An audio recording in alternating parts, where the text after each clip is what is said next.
আমরা যখন আজও জুলুমের মধ্যে পড়ি, নিপীড়নের মধ্যে পড়ি, অত্যাচারের মধ্যে পড়ি, যখন দেখি চারিদিকে হতাশা ছেয়ে গেছে, ফ্যাসিবাদ ব্যাপৃত হয়েছে আমাদের দেশের আকাশে, তখন আমাদেরকে প্রতিবাদ করতে শিখিয়েছে কাজী নজরুল ইসলাম। এবং তার কবিতা, তার গান আমাদেরকে অনুপ্রাণিত করেছে।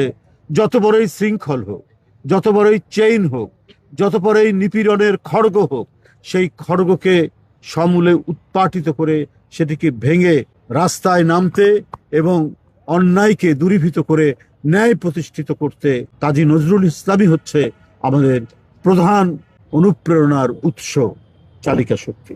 আপনারা জানেন কি আমাদের স্বাধীনতা যুদ্ধ, স্বাধীনতা আন্দোলন, আমাদের গণতান্ত্রিক আন্দোলন 90-এর এবং 24-এর জুলাইয়ের যে গণ অভ্যুত্থান, গণজাগরণ, প্রত্যেকটিতে যারা রাজপথে থেকে ভয়ঙ্কর স্বৈরাচারকে উৎপাটিত করেছে, যারা দুঃশাসনের অবসান ঘটিয়েছে, সেই সমস্ত তরুণ, কিশোর, শিশুরা নজরুলের গান গাইতে গাইতে রাস্তায় নেমেছে।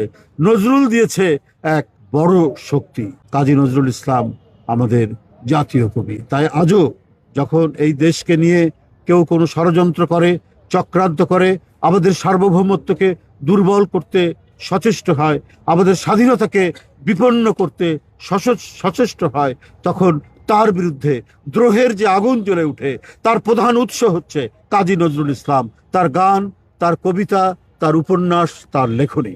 বন্ধুরা আমার, আজ 50তম মৃত্যুবার্ষিকীতে আমরা তার প্রতি জানাচ্ছি শ্রদ্ধা।